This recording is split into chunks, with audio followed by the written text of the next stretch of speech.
the mystery is really more about the reader trying to figure out what's going on. So I like to say that my mysteries are less whodunit and more what the fuck is going on.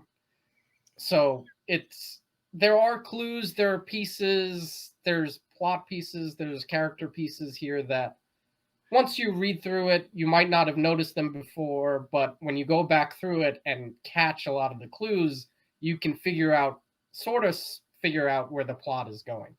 Because these guys aren't detectives. They're not in any way able to solve a real mystery. And I want the audience to be in the same shoes as the characters. What's going on? Why is this happening? Why is this so irritating?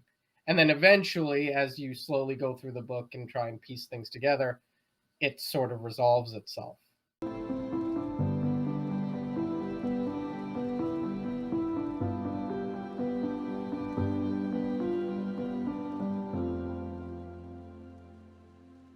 Hello, friends. My name is Steve, and I'm here today with author GM Nair. Thanks for joining me today. Hello. Yep. Pleasure to be here. Yeah, Thanks for having me. Oh, of course. Yeah. I'd love to chat. And we were just talking before we went live about kind of questions that I had for you, and so I did some deep digging in all the scandals. I'm caught up on all the scandals, but okay, great. That's really most of my what's relevant about me is the terrible scandals that I've perpetrated across my life. So the first question I have for you, which is a question you posted, is who do you think you are? Oh, I didn't think you were actually going to use the questions that I posed. All right, great. That's so the only one. Let's go with this. I guess the questions I posted was who do I think I am and what gives me the right. Who do I think I am? I'm a 34-year-old Indian American author who writes silly books for fun and limited profit, while simultaneously juggling a job as an aviation consultant in New York City. I'm not really a person that you should be taking seriously, so take all of my answers to all of your questions with a grain of salt. Right on. Or if you have a salt mine, that will probably be even better because you're going to need a lot of it. And the your series is the Duckett and Dryer. Am I pronounced that right? Duckett and Dryer? Yes. Duckett and Dryer, Dicks for Hire. Yeah. So tell us about your series. What's the series about? Okay, well, I have copyright here because why not plug visually, or at least I guess for the viewers, if you guys are just listening to the audio, you're missing out on some quality cover art.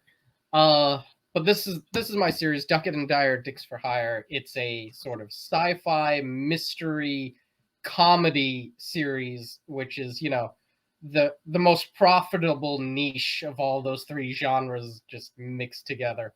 It follows two best friends who are kind of, on the outs, having grown up together and kind of lost patience with each other. When they find out someone is posting up ads for their detective agency that they obviously do not have. And this leads them through, the chaos of not only solving this mystery of who's telling people that they're detectives, but also some sort of bigger machinations that involve not only themselves, but all different versions of themselves across the multiverse. So it's a lot. It's a lot. Yeah, it sounds like it. Yeah. So that leads into one of the questions that Brianna left for us, which was, how do you manipulate humor? What's your method of transferring humor through text?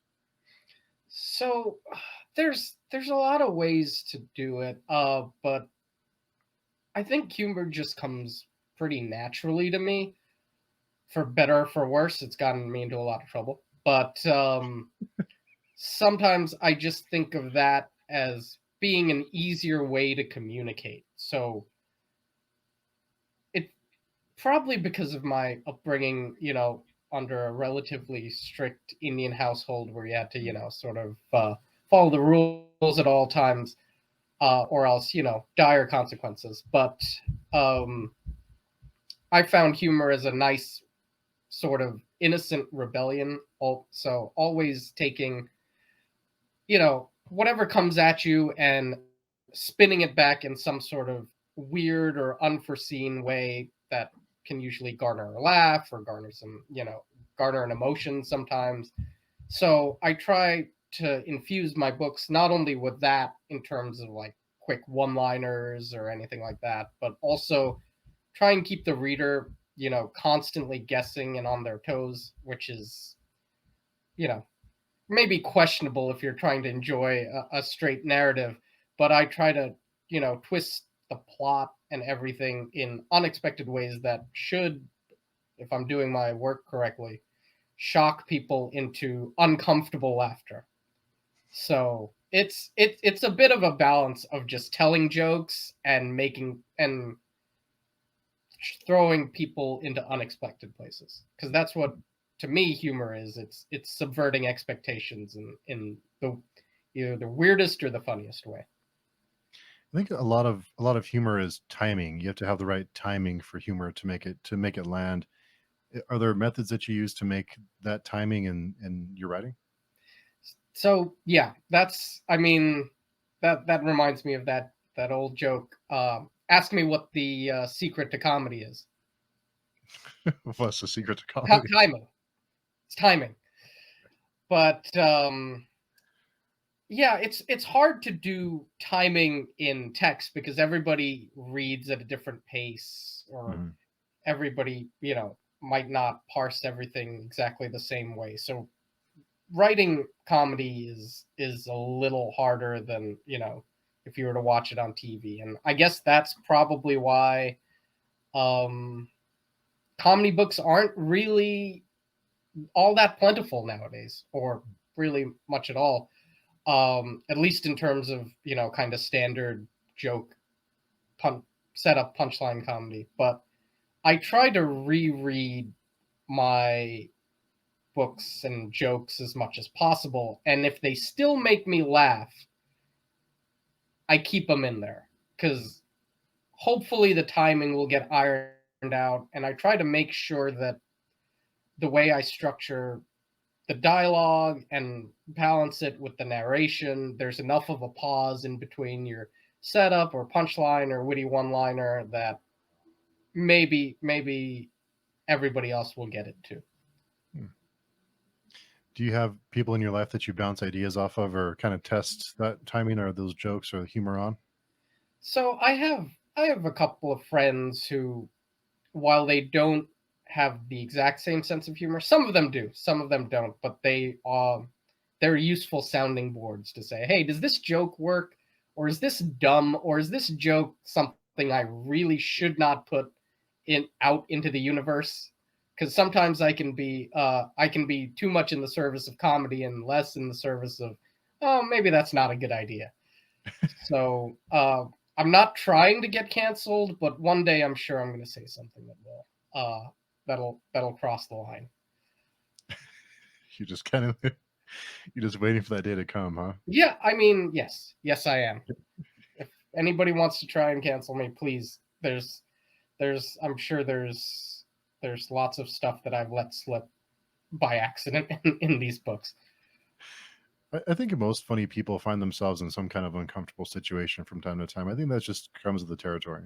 Yeah, no, it definitely does. But if you can see the humor in it, you can make it not uncomfortable. If you can make any awkward situation comfortable again.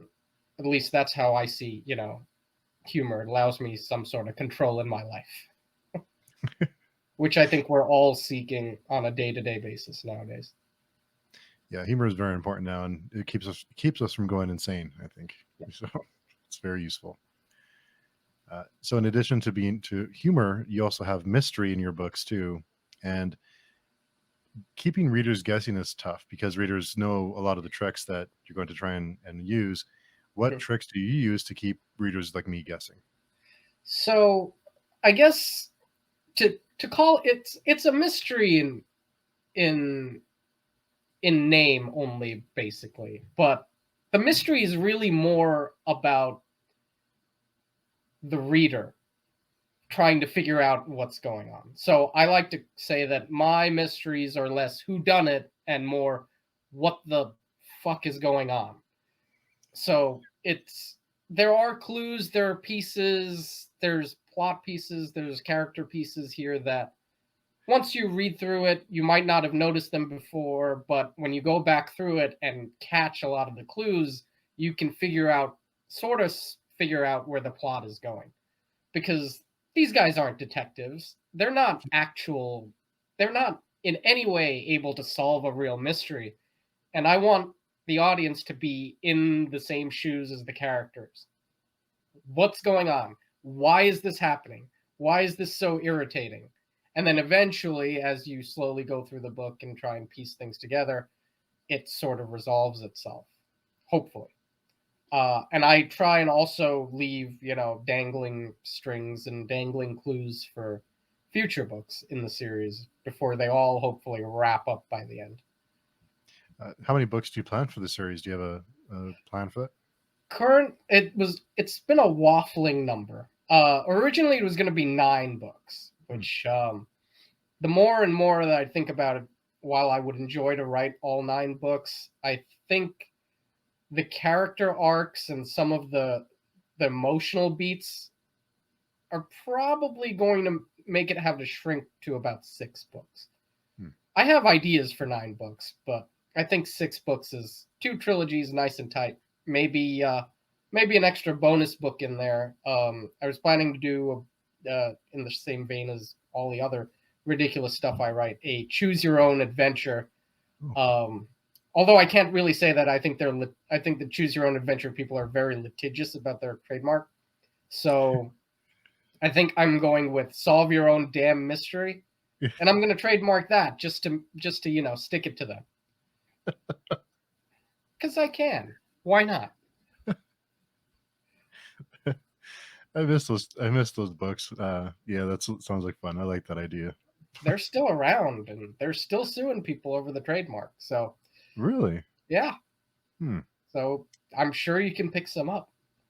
Oh yeah, I haven't picked one up for quite a while, but Yeah. I didn't know they're still around. I thought that was a long dead format, but yeah, no, but they're still out there. I know a lot of other indie authors do their own sort of choose your own adventure stuff too, which is also really cool. Nice.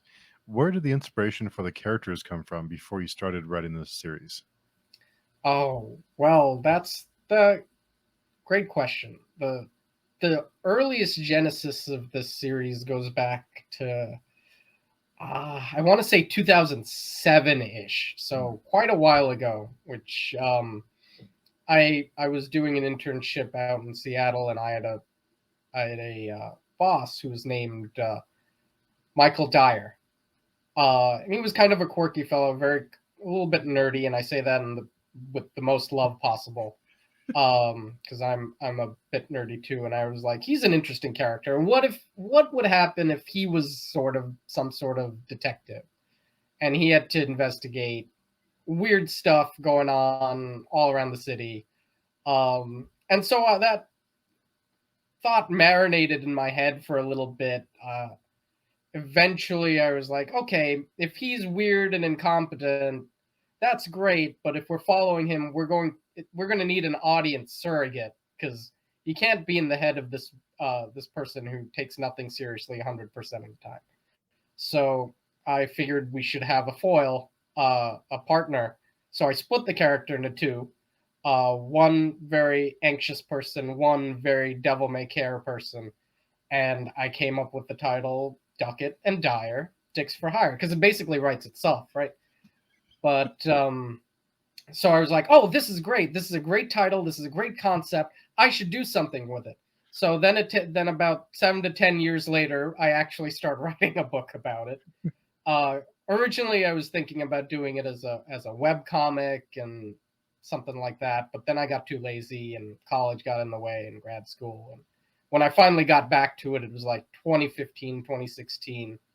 And I decided to write a book, because that, given, the proliferation of self-publishing, it had the least barriers to entry. And I am the laziest person imaginable. So I went with that.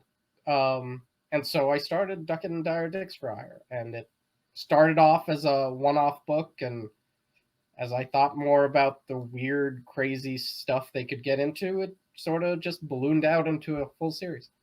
Hmm. So when did you start writing, or when did you seriously start writing? I would say about 2015, 2016.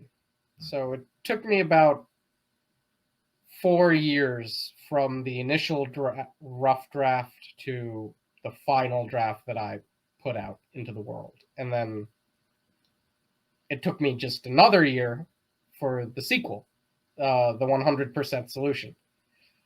But that launched, right around March 2020 when people were distracted with something else.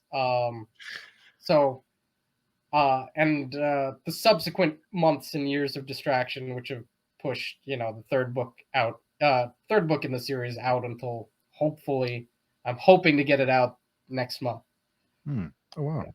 The Mystery of the Murdered Guy, which is probably my favorite title in the series. The Mystery of the Murdered Guy. That's a great title. I'm very proud of it. Yeah, as you should be. That's a great title. So, what do you enjoy about the creative process? I just find it very freeing and Duckett and Dryer is probably if you read it, you can see how freeing it can be, because I've read reviews and they're 100% completely on point with their statement when they say he just threw a bunch of crap at the wall and saw what stuck, and that's correct. Uh, I I've tried to make it as loose and as dynamic as possible, so there's something in there from every genre I like: fantasy, mystery, sci-fi, and all the tropes that are inherent in all of those genres taken in there and twisted in different ways. So, yeah, I think the creative process is incredibly freeing and enjoyable. I love building these worlds and having them make sense and putting these characters through their paces, trying to deal with all of this crap. Hmm. And you said you self-publishing was one of the reasons you pursued writing the book, because the barrier for entry is less than obviously traditional publishing. Yes. What surprised you about that process of publishing the books? Honestly, the amount of control I had self-publishing was fantastic. I did try traditional publishing. I submitted the manuscript to several agents, but it's such a niche category, and comedy does not sell, and at least according to them, and I'd have to agree with them. But it's also a hard genre to market. But I felt like I had something there that I enjoyed, and was the first piece of work that I wrote that I actually liked rereading.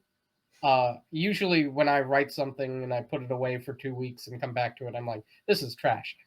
Throw it away, burn it, nuke it from orbit if you have to. I don't want to see it again. This is embarrassing. But this was the first time I actually laughed again at some of my jokes, and I was like, this is all right. This is not bad. You shouldn't beat yourself up about it. You should put it out there. And so I was like, all right, why not? Why not put it out there? If I can, and I did. So, and the process was relatively quick, as long as you know how to format everything and get it. I was lucky enough to have a friend who's a very good artist for the cover, who pretty much listened to all the ideas I had and turned them into something really pretty cool to look at. And just this again, like the amount of control, because there's a lot of the front matter I put in this book, like the front matter you would see in any book, the whole copyright page, all events in this book are fictional, that kind of stuff, the ISBN number, all of that stuff. And if you open it and this is something nobody would really look twice at on a normal book. But if you open my book and you really look at it and you really read it, all of those are jokes. Everything, all the text in that copyright page is a joke. And I don't think I would have gotten away with it if I had tried to publish this book. And sometimes those kinds of little things, they're just for me mostly, but it makes me happy. And sometimes when people see it, they're like, okay, this is pretty funny. They know what they're in for once they get past the copyright page, which is not something you can usually say about traditionally published books. No. Yeah, not at all. So in addition to writing, you're also a judge. You're a judge for SPFBO. Is that correct? Yes, I am. I'm on the team for Before We Go blog, where I also write a bunch of reviews. Yeah. And what did you learn about yourself and your writing during that process of being a judge? That's a great question.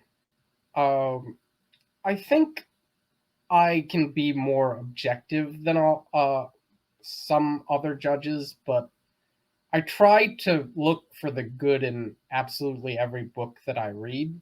And I think that comes through in my writing.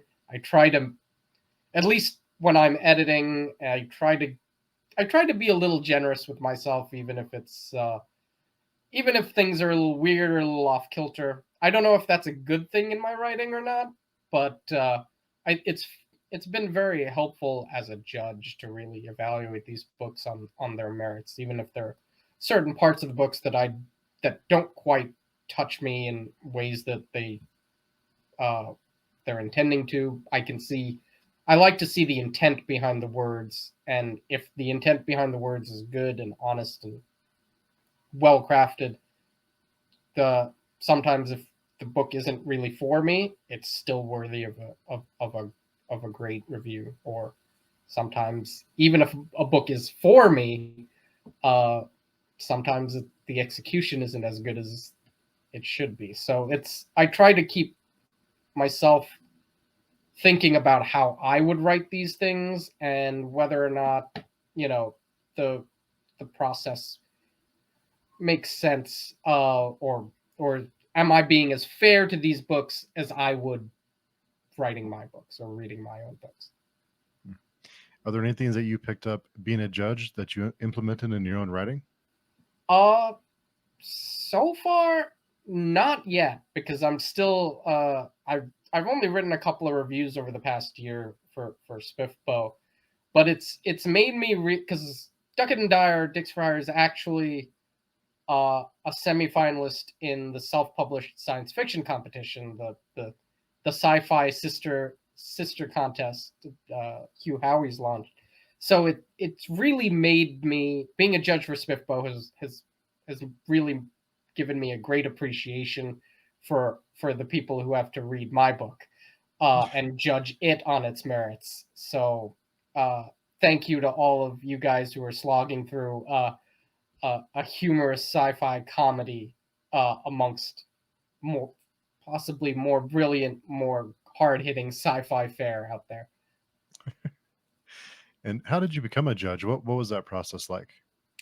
So Beth Tabler, who runs Before We Go blog, had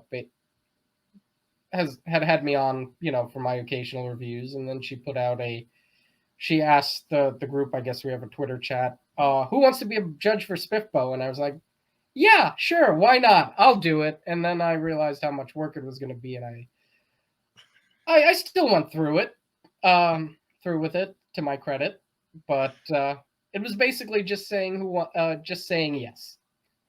And I think that's something I try to do a lot of in online or in terms of the self-publishing world. Say yes to interviews, say yes to giveaways, say yes to writing reviews or being a judge.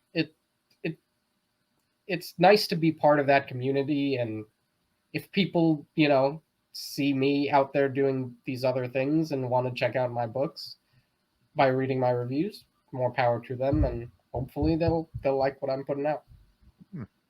So how does that process work? So you're a judge. Do they hand you a pile of books, or how does that? Do you have a certain amount of time? How does that process work? Yeah, there's a pile of books. I think we're in order. It's quite a bit, and I think in order to lighten the load, we've split up books amongst various judges. So while not everybody has to read all the finalists or semifinalists, we've portioned it out to be a little more fair on everybody's time, because I can tell you, if I had to read all 10 finalists, I would not get done in time for the the final judging, because a lot of these books, these fantasy books, are real chonkers. So Yeah.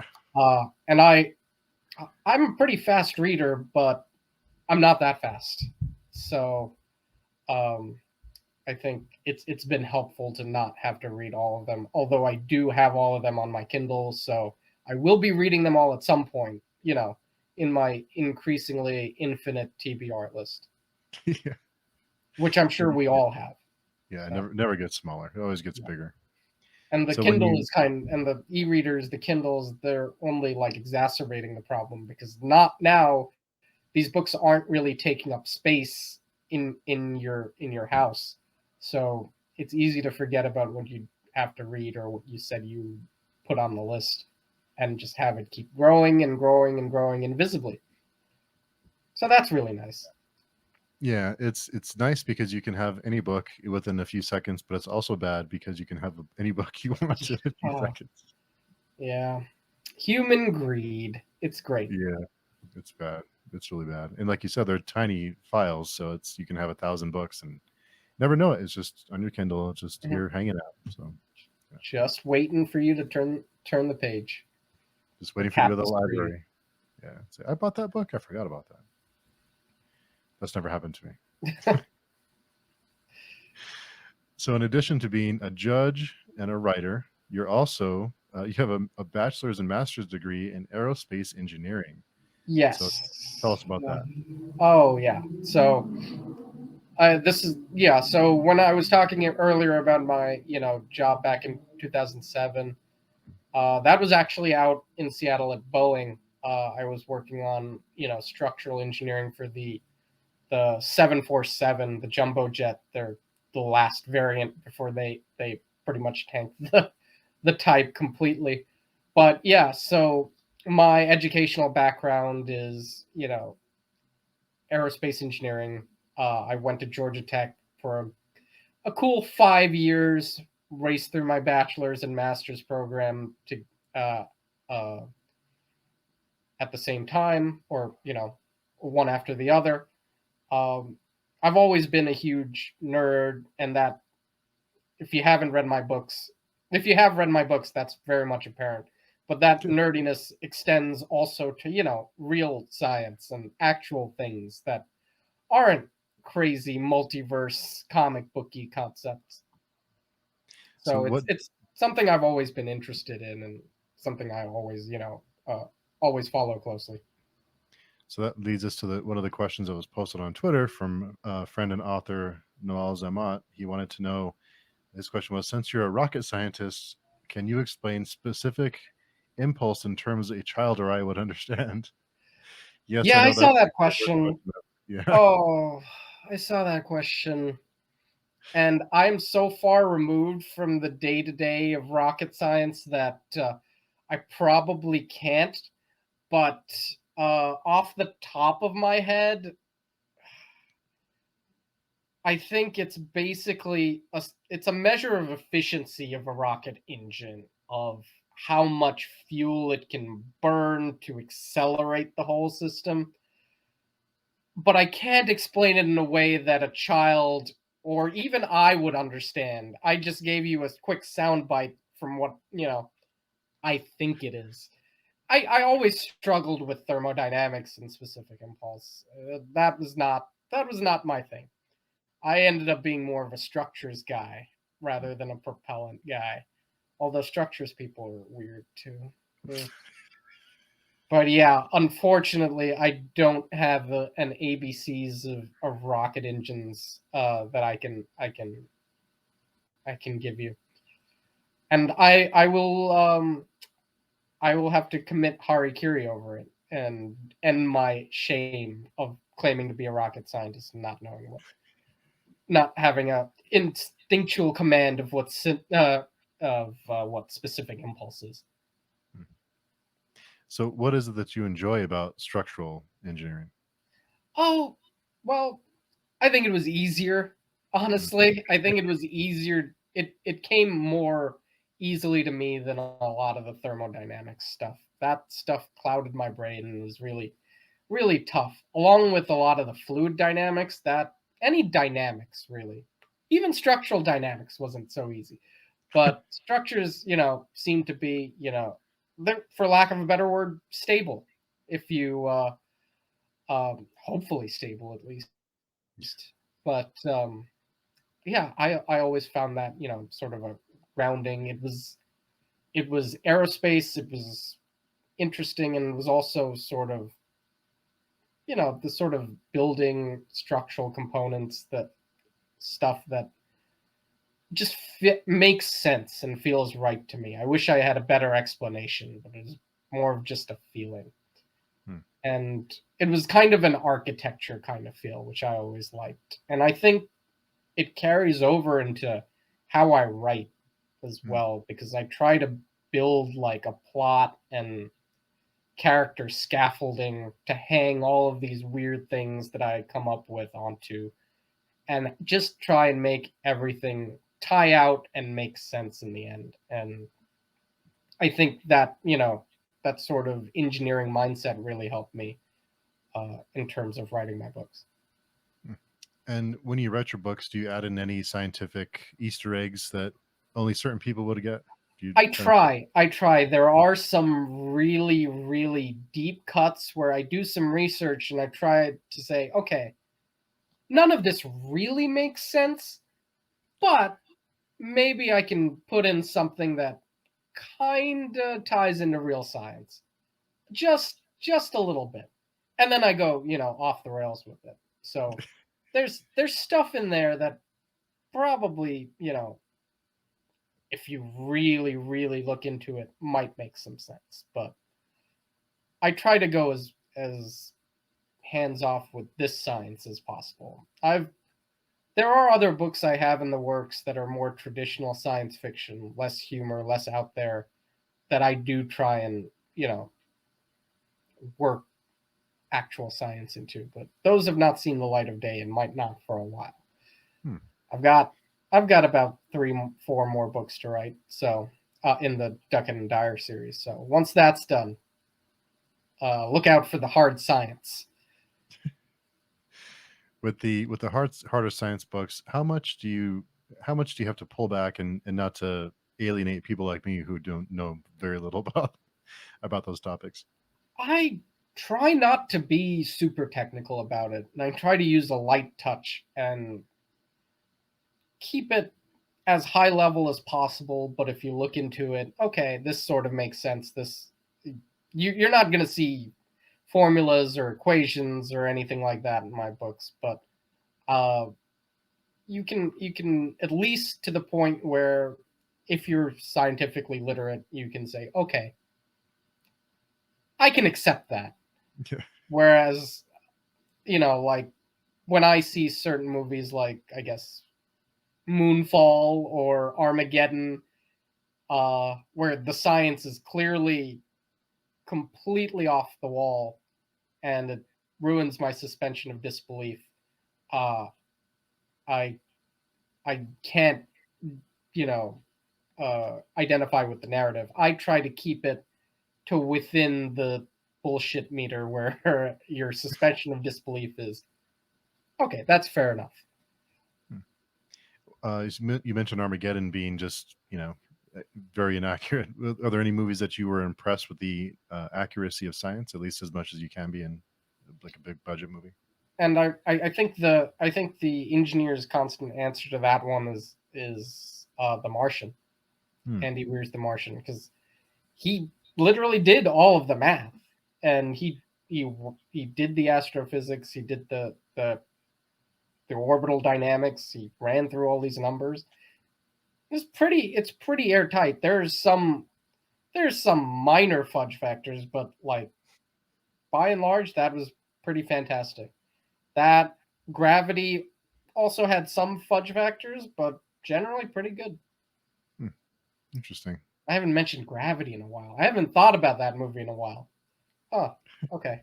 But yes, Gravity. Yes. Yeah, I always wonder about that, like how accurate these movies are. If how much they're just for sake of the story, and how accurate the science is.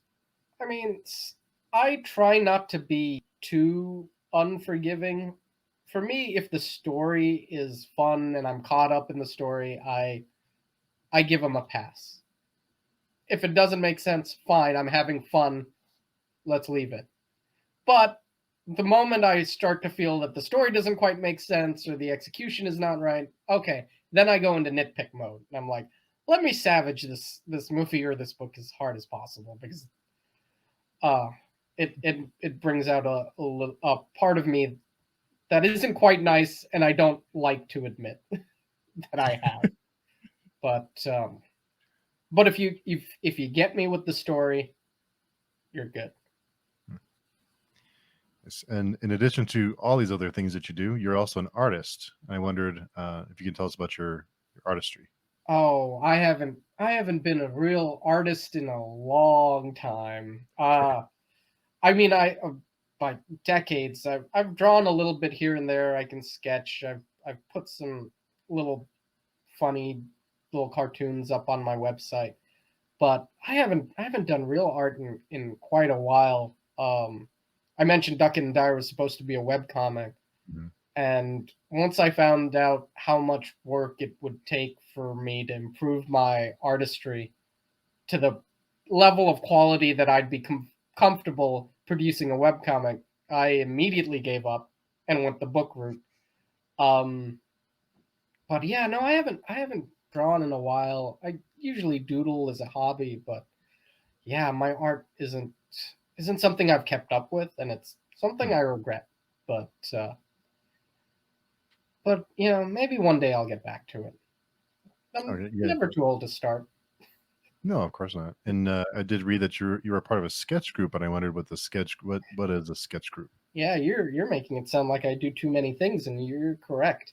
Yeah, I was also part of a sketch comedy group here in New York City, pre-COVID, of course, because post-COVID, live events have been increasingly not a thing.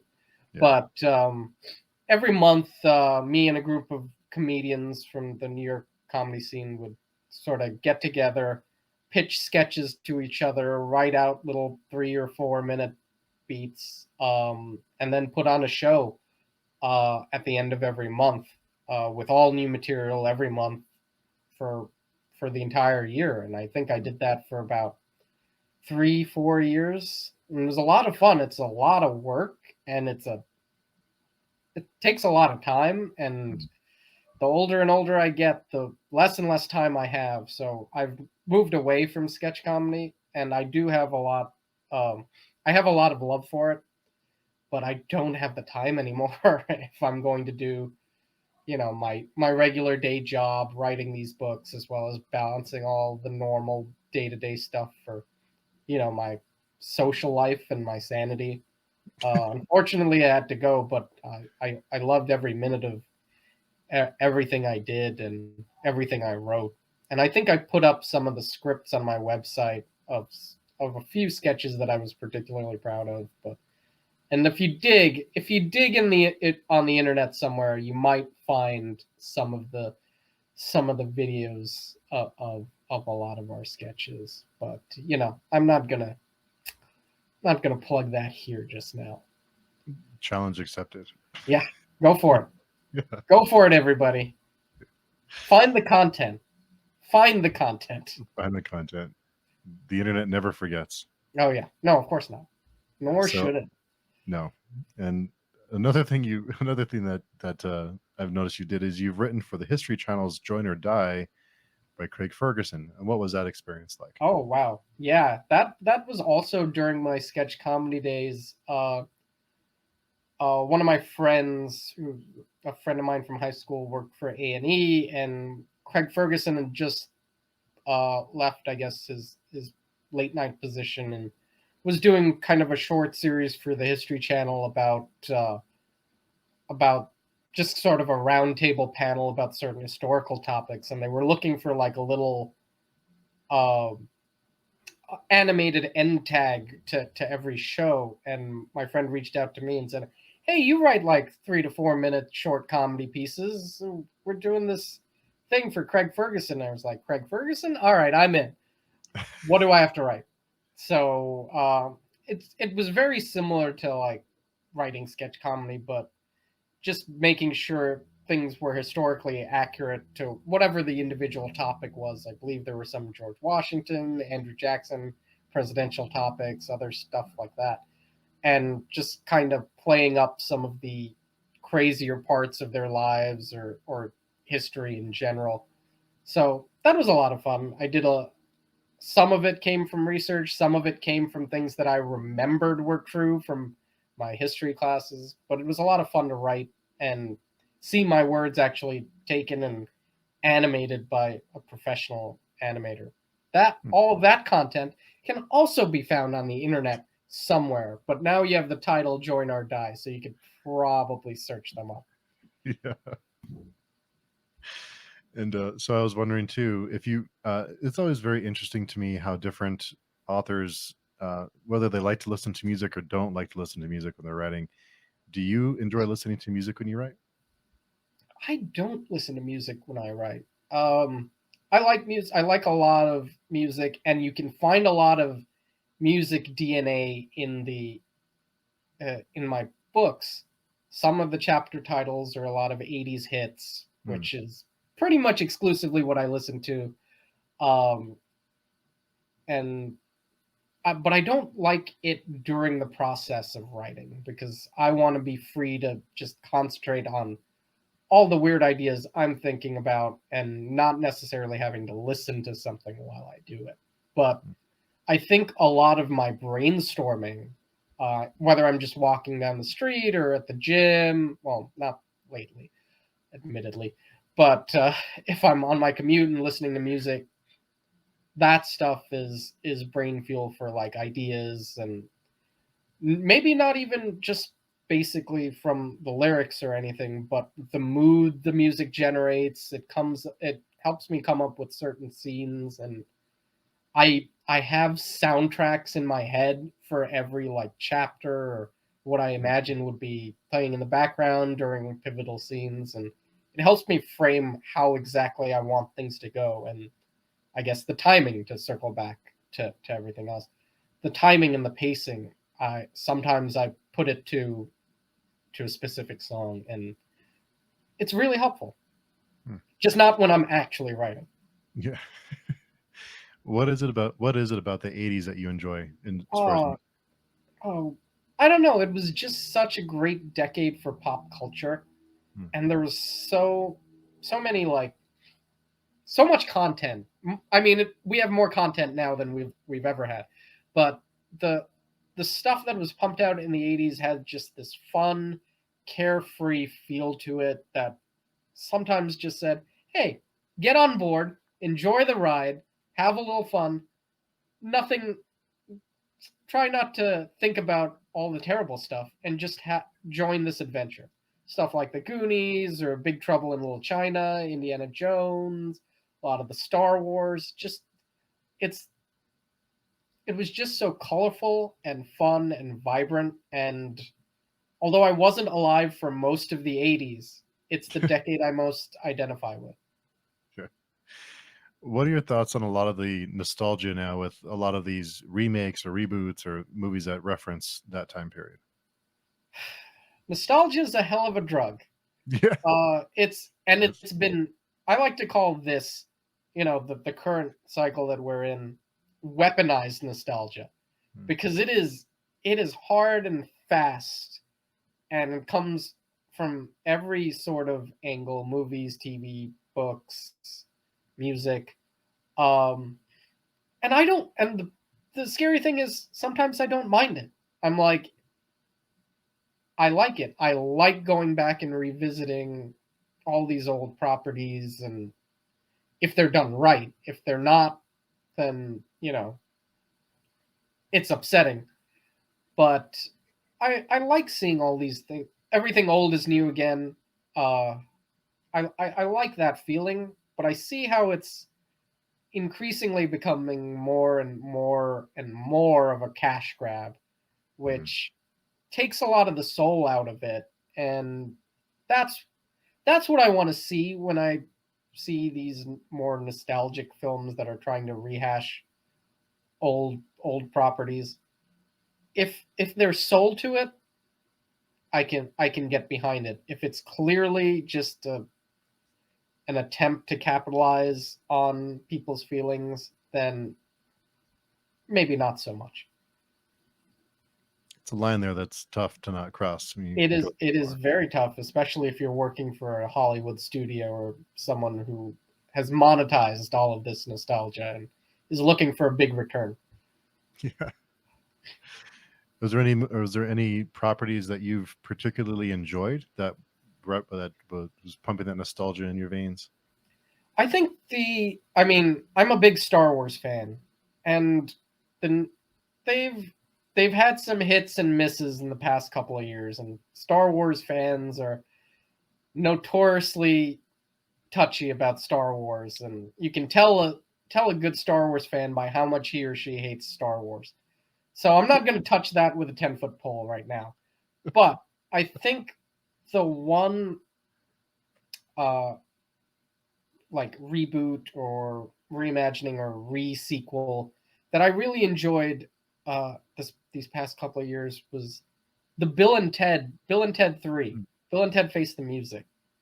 Because I mean, when I was growing up, I watched, I loved the Bill and Ted movies, and again, if you can see that clearly in my books. Two weird slackers who have to slide through universes and jump from point to point to point. If you can't see Bill and Ted and Duckett and Dryer, you might need to rewatch Bill and Ted. But the Bill and Ted third this third sequel, it was really nice. I really did enjoy it. It was a good time, and it was very soulful, and there was a lot of thought put into it. Hmm. And they brought back Death, who was my favorite character from the second one. Yeah. Are there any comedies that you've that have inspired you through the years that you think of that kind of formed or um, inspired you or to kind of get your style of comedy? So, quite a bit actually. So, my comedy is very much informed on a base level by The Simpsons. Hmm. That is my base level of comedy. Seasons 3 through 9, maybe 11 of The Simpsons are my peak comedy. And then it was further just sort of augmented into the surreal by constantly watching Conan O'Brien's late night show, the way he was just sort of fearless and going for like really out there concepts that normal people might not find so funny.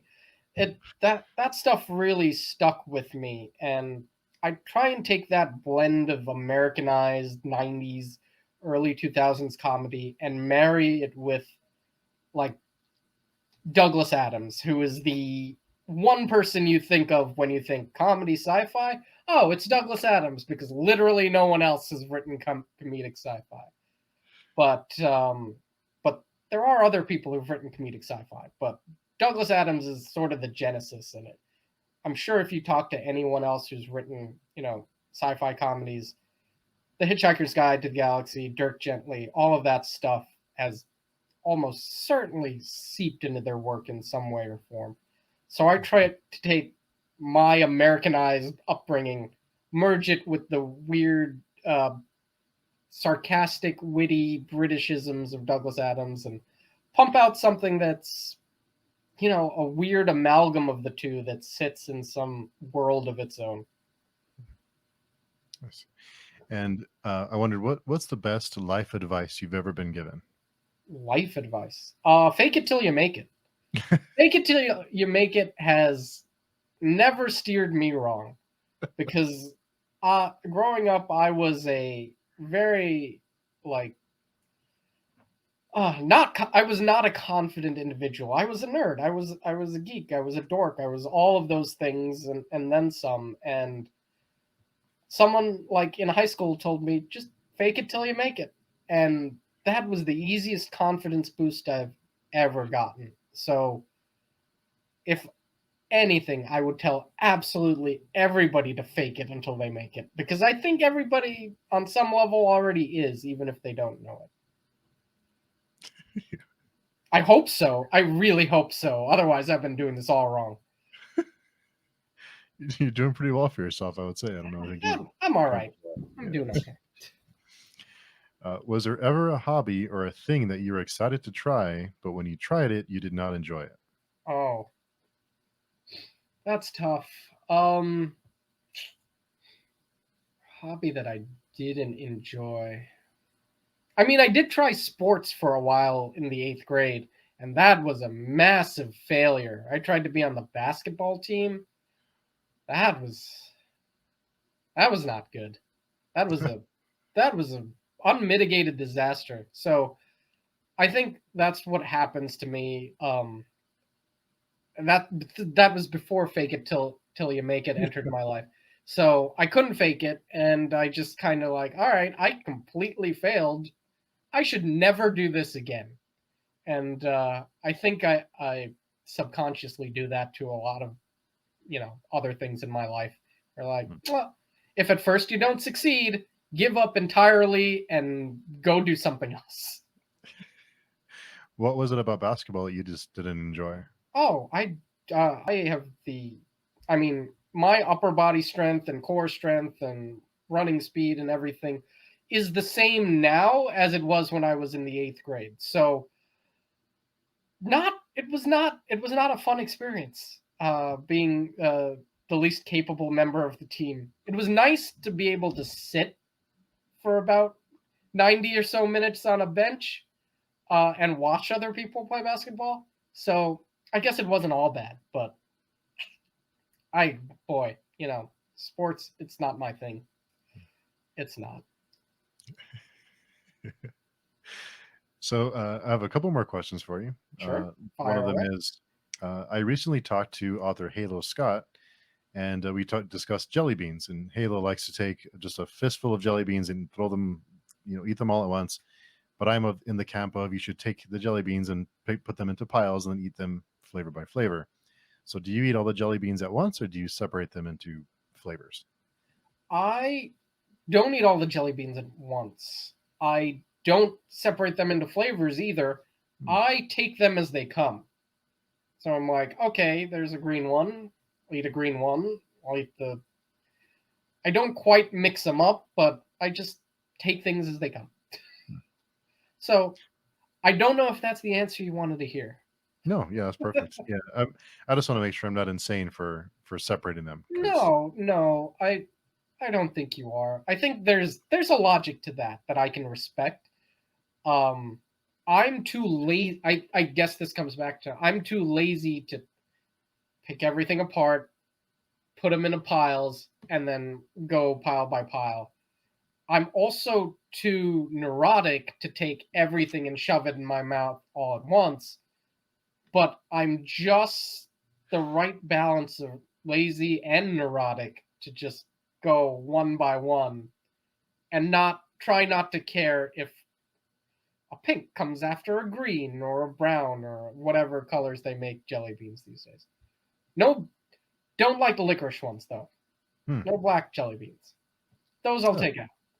I like the black ones. So I'm sorry. I'm sorry. I know, me too. That's okay. Something's wrong. This is the biggest scandal of my lifetime. Is the I don't like black jelly beans. Yeah. All those black jelly bean lovers are going to come for you. So I'm sure they will. I mean, you put this on Twitter, and I'm gonna get crucified. Yeah, those licorice fans are going to come after you. Yeah, those stands, they're intense. I'm surprised you're not, trying to choke me through the screen right now. If I could, I would. But, okay, good. No, okay, great. You show remarkable restraint. I have to keep up for appearances. Okay, good. So the next question was, if the zombie apocalypse happened today, what would be your weapon of choice? So are we I've thought about this. This is something I've thought about a lot. So are we including fictional weapons or are we talking regular weapons? Anything you want. You can be Okay. fictional or reality. So if you're going with, you know, uh fictional weapons, to me the only one that ever made sense was the lightsaber Hmm. because it's really easy to chop someone's head off, and that's really what you got to do if you're facing, a bunch of zombies. So separate the head from the neck and you're good. And I think the lightsaber is a really great tool for that kind of offensive. Hmm. That What is a great answer. I mean, what would you use? I would have said something like a spear before, but now I'm in the lightsaber camp. How can you not have that? The spear is good for range. Yeah. That's for sure. That's the one drawback of the lightsaber is that you don't have the range, and you probably want the range when if you're dealing with more than one zombie. Yeah. So, It's tough. but if you're only limited to one weapon, I would go lightsaber. Do they run on batteries? Would you have to worry about the battery? Or how are they charged? I don't think they run on batteries. I think Hmm. there was like some concept art where like old Jedi had to wear like a battery pack and plug in the lightsaber and use it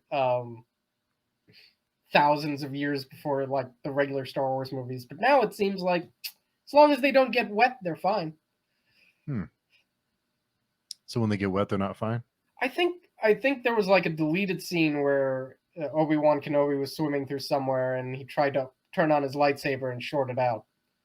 So, but then I've also seen some scenes where people are using lightsabers underwater, so I don't know what to believe. Yeah. That's Star Wars. Yeah, Star Wars, it plays fast and loose with itself sometimes, and that's Yeah. what some people love about it, and that's what Star Wars fans also hate about it. Yeah. You can't please them all, for Yeah. sure. So the next question is, do you have a favorite family recipe? Oh, that's an interesting question. I've never been asked that before.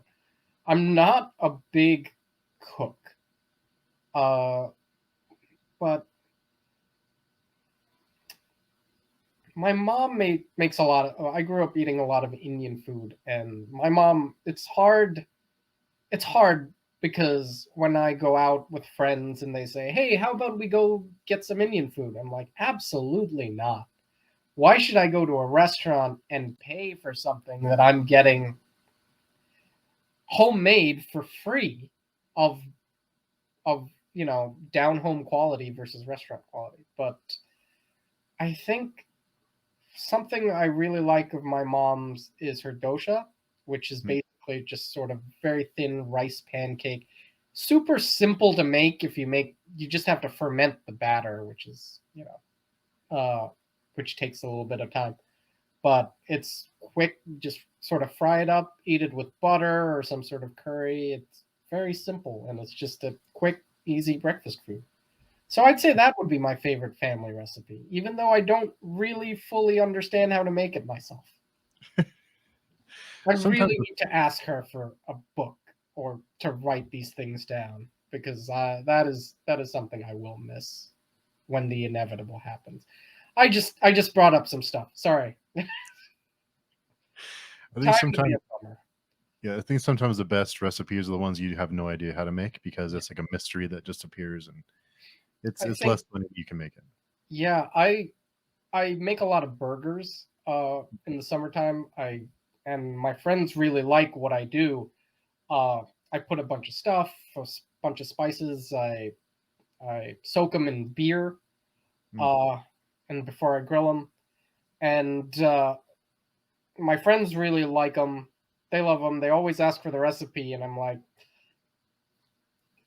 the secret ingredient is love because I have no idea what the actual ingredients are. I'm like, okay, there's a little bit of this, there's a little bit of this. This is some powder, and there's beer. Beer made it good. As it usually does. So the next one was, what was your first job? So my first job was the one at Boeing. Actually, that was my first actual job. Interning at Boeing,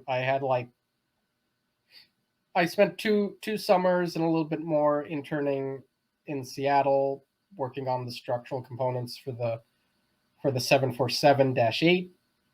And then one summer, I actually came back closer to home in New Jersey, and I worked at McGuire Air Force Base out Hmm. near Trenton, and I did sort of technical support for their C-17 fleet, which was also pretty interesting.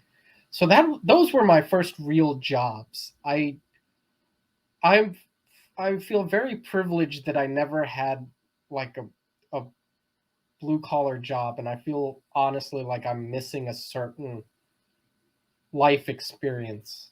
Hmm. Not only having a blue collar job, but also dealing with customers, because I know that is a harrowing experience that destroys your faith in humanity most of the time. And I feel like part of my happy go lucky attitude is due to the fact that I've never had to do that. And I know that I am incredibly lucky for for the opportunities that I've been given, that I never had to do that. But there is some part of the human experience that is missing from me. Hmm. Interesting. Yeah. You can always go get a job somewhere and deal with the general public just for kicks. No, I don't think I'm going to be doing that. So the last question, the one that I like to ask all of my guests, Okay. is if the roles were reversed and you were in my position, was there a question that you would have asked that I did not ask? Oh man, that is a question. Because wow, that is a question. At my current job, I do a lot of interviews for uh, employees we're going to hire on, and that is the last question I ask all of them, because I'm like, okay, maybe I can use this as reference for the next time. Oh, so what is a question I would have liked you to ask me? Ooh. See, on the other side of this is less fun. I should stop doing this. Now I know how they feel. Yeah, Yeah. exactly. Uh,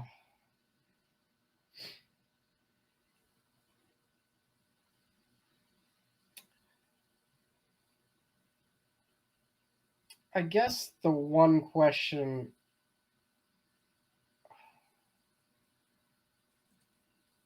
Oh, okay. I have a good one, but I Okay. assume that once I ask you what the question, once I tell you what the question is, you're going to ask me that question.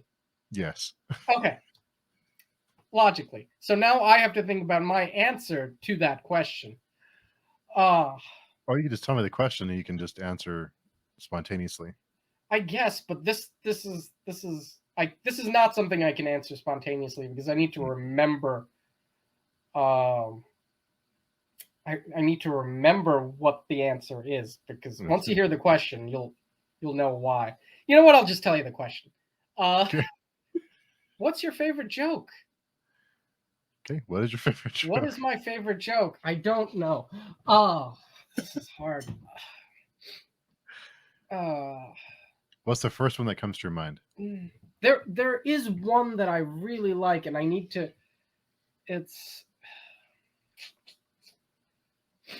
it's either a one of those walks into a bar jokes, or it's a knock knock joke.